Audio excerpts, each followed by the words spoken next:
Well, we're over 1 week into the war, into the worst disruption to global energy markets in history. Oil prices are still far lower than they were during earlier crises in West Asia. However, an increasing number of energy traders and executives are sounding the alarm that the globe is getting closer to a tipping point with each passing day of the war. The oil market's worst-case scenario is starting to play out as ship movement through the Strait of Hormuz has almost come to a standstill. The amount of oil supertankers in the Gulf that are now empty is rapidly decreasing, which means that output will soon have to be curbed.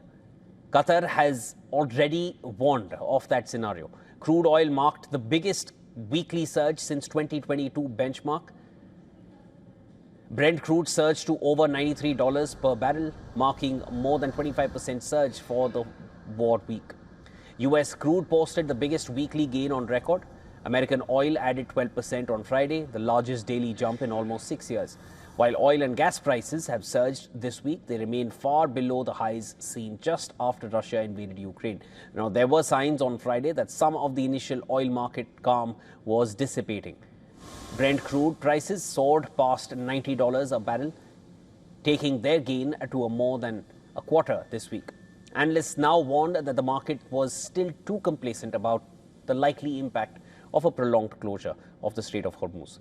They predicted prices could hit $100 per barrel in days unless there was some de-escalation of hostilities.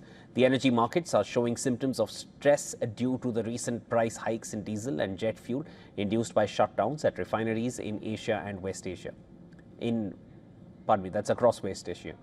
Bob McNally, president of consultant Rapidan Energy Group and a former White House official, he said, "We see Brent reaching $100 a barrel and above in the coming days. So once the market accepts that the Hormuz closure is a weeks-long event rather than a brief disruption."